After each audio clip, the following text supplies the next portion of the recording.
Hello दोस्तों, welcome to CITCN। आप सभी का CITCN में आप सभी का स्वागत है। देखिए, बड़े दिन बाद वीडियो बना रहा हूँ क्योंकि मेरा भी कुछ ऐसी इमरजेंसी फंसा था जिसकी वजह से वीडियो नहीं बना पा रहा था, लेकिन अब प्रॉपर रहूँगा।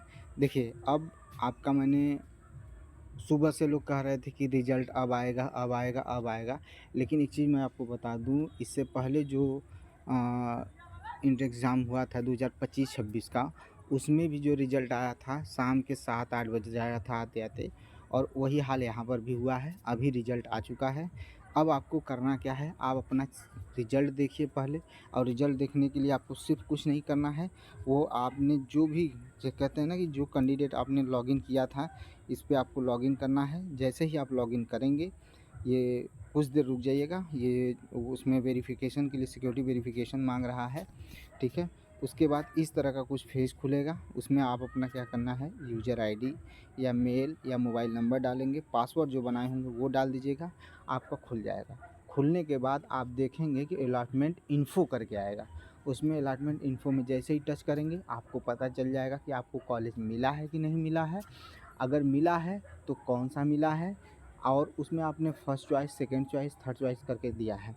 अगर आपने सेकंड चॉइस आपको मिला है, तब तो आप ट्रांसफ़र जो ऑप्शन आएगा ऑनलाइन ट्रांसफ़र का आएगा, वो कर सकते हैं, यानी चेंज कर सकते हैं कॉलेज।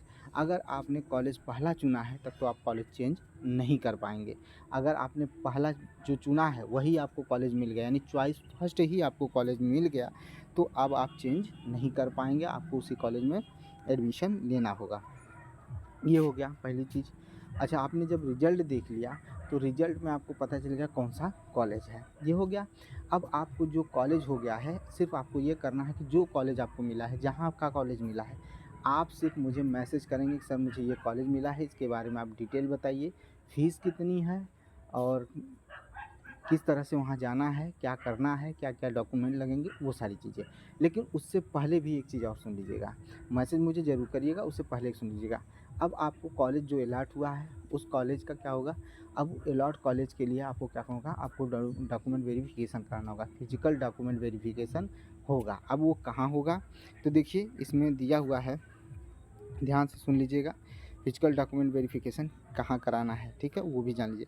दिया है, candidate got allotted seat should be visit nearest NSTI RDSE, ठीक है, फॉर डॉक्यूमेंट वेरिफिकेशन 22 यानी 22 जून से लेकर 2026 टू 25 जून 2026 तक आपको कराना है। Requested keep the original document category PWX certificate, ये मैं अभी बता दूंगा आपको पूरे प्रॉपर क्या क्या आपको लेके जाना है, ठीक है। ये हो गया, तो ये चीज़ें पढ़ लीजिएगा, कोई भी डॉक्यूमेंट आप नहीं छोड़ेंगे। जो जो डॉक्यूमेंट अभी मैं बताऊंगा वो डॉक्यूमेंट आपको कॉलेज में लेकर जाना है, जहाँ पर आपका वेरिफिकेशन, फिजिकल डॉक्यूमेंट वेरिफिकेशन होगा। अगर मान लीजिए फिजिकल डॉक्यूमेंट वेरिफिकेशन में आपके पास कोई कागज़ नहीं है, कोई वो नहीं है, तो आप तुरंत अपने घर से उसको मोबाइल पे या किसी तरह से मंगवा लीजिएगा। अगर उसके बाद भी नहीं है तो वहाँ पर आप एप्लीकेशन लिखकर कर सकते हैं, लेकिन ये बहुत ही मतलब कहते हैं लास्ट उपाय है, ठीक है। नहीं तो आपका जो वेरिफिकेशन होगा, फिजिकल डॉक्यूमेंट वेरिफिकेशन नहीं होगा। अगर नहीं होता है तो उस शर्त पर भी आप मुझे मैसेज करिएगा, मैं उसके बारे में बताऊँगा कि किस तरह से आप उसको करा सकते हैं। जब आपका वहाँ से फिजिकल डॉक्यूमेंट वेरिफिकेशन हो जाएगा, उसके बाद जो कॉलेज आपको मिला है, आप मुझे उस कॉलेज का नाम बताइएगा, मैं उस कॉलेज का फ़ीस बताऊँगा, उस कॉलेज का क्या-क्या किस तरह से वो चल रहा है, कैसे जाना है, क्या-क्या करना है, वो सारा मैं सारा आपको उसमें डिटेल दूँगा, ठीक है। ये रहा फर्स्ट काउंसलिंग का जो रिज़ल्ट आएगा, उसके बारे में जानकारी मैंने दे दी। अब आपको क्या-क्या लेके जाना है, उसके बारे में जान लीजिए कि आपको क्या-क्या लेके वहाँ पर जाना है, जब फिजिकल डॉक्यूमेंट वेरिफिकेशन आपका होगा, ठीक है। जब आपका फिजिकल डॉक्यूमेंट वेरिफिकेशन होगा तो आपको क्या-क्या लेके जाना है उसके बारे में सुन लीजिए, ठीक है। देखिए, ध्यान से सुनिएगा। देखिए, पहला क्या है आपका, अगर हम बात करें, रुक जाइएगा 2 मिनट।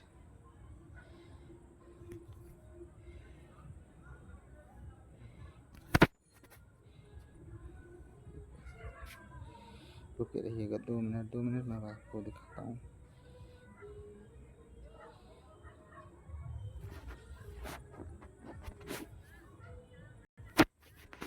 चलिए देखिए, ये आपका हो गया फिजिकल डॉक्यूमेंट वेरिफिकेशन के बारे में, मैं आपको दिखा देता हूँ।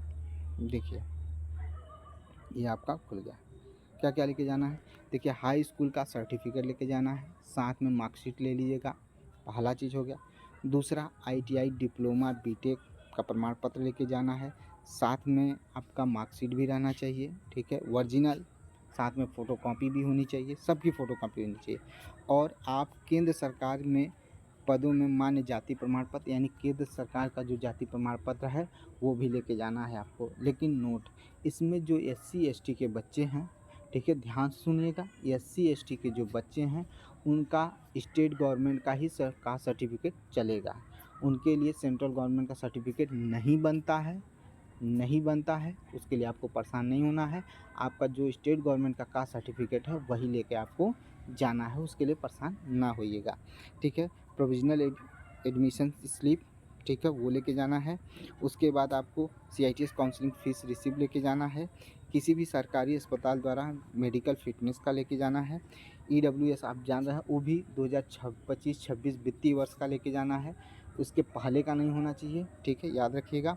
दिव्यांग, अगर आप फिजिकल कैंडिडेट हैं, ठीक है, हैंडीकैप्ड हैं, तो वो लेके जाना है, ठीक है। एक्स सर्विसमैन सर्टिफिकेट अगर आपने मतलब एक्स सर्विसमैन है तो उसमें लगा है तो वो भी लेके जाना है। आधार कार्ड लेके जाना है। प्रवेश हेतु आवश्यक वार्षिक फ़ीस लेके जाना है। लेकिन एक चीज़ याद रखिएगा, यहाँ पर अभी ये फ़ीस जो है ये कॉलेज में जमा करना है, वहाँ पर आपसे कोई फ़ीस नहीं लिया जाएगा, उसके लिए मत घबराइएगा, फ़ीस लेके नहीं जाना है। साथ में फ़ोटो ज़रूर ले लीजिएगा। ये सारी चीज़ें लेके जाना है फिजिकल डॉक्यूमेंट वेरिफिकेशन में। और फिजिकल डॉक्यूमेंट वेरिफिकेशन में वहाँ पहुँचते ही खड़े मत रहिएगा, आपको वहाँ वो फॉर्म देंगे, आपको फॉर्म देंगे, उसको उसमें सारा डिटेल दिया रहेगा कि आपको क्या क्या उस फॉर्म में भरना है, ठीक है। जो नियरेस्ट NSTI, जैसे हमारे यहाँ यूपी के जो बच्चे हैं, यूपी के बच्चों के बारे में बता दें कि हमारे यहाँ NSTI एक इलाहाबाद है, वुमेन कॉलेज है, एक NSTI कानपुर है, ठीक है। इन दोनों कॉलेज में आपको जाना है। और एक नोएडा NSTI है, ठीक है, वहाँ जाना है। जो बिजनौर, गाज़ियाबाद, मेरठ उधर के बच्चे हैं, ठीक है, मुरादाबाद, वो NSTI नोएडा में चले जाएँ। जो बच्चे इधर के हैं, कानपुर के हैं, लखनऊ के हैं, फिर अमेठी के हैं, ठीक है, रायबरेली के हैं, ये सब चले जाएँ कानपुर में। और जो बच्चे बलिया बिहार और बलिया बनारस, ठीक है, आजमगढ़, मऊ, ये सब हैं, ये चले जाएँ किस में, आप चले जाएंगे, आप चले जाइएगा NSTI इलाहाबाद वुमेन कॉलेज, ठीक है, यहाँ जाकर आप कराइएगा। एक चीज़, ITOT कॉलेज में आपको नहीं जाना है, ITOT कॉलेज में आपको नहीं जाना है, क्योंकि वहाँ पर काउंसलिंग नहीं होती है, ठीक है। ये सब कराने के बाद तब आपको कॉलेज में जाना है। और कॉलेज में, जिस कॉलेज में आपको जाना है उस कॉलेज का नाम ज़रूर हमारे यहाँ मैसेज करिएगा, हम उस कॉलेज का डिटेल आपको निकाल कर देंगे, ठीक है। सूचना यही है। इसके बाद जो भी चीज़ें होंगी, जैसे मैं अभी ITOT सुल्तानपुर के बारे में, उसका फीस स्ट्रक्चर के बारे में बताऊँगा, फिर उसके बाद एक सेपरेट वीडियो लेके आऊँगा, फिर उसके बाद फिर दूसरी सेपरेट वीडियो लखनऊ के बारे में आएगी, तीसरी कानपुर NSTI कानपुर के बारे में आएगी, ठीक है। तो मिलते हैं नेक्स्ट वीडियो में। उसमें सिर्फ बात क्या होगी, आपके ट्रेड तो मिल गए हैं, लेकिन उसमें बात ये होगी कि आपके फ़ीस कितना है, वहाँ का क्या क्या चार्ज लग रहा है, कैसे क्या करना, वो बारे में बात करेंगे, ठीक है। मिलते हैं नेक्स्ट वीडियो में। थैंक यू, धन्यवाद।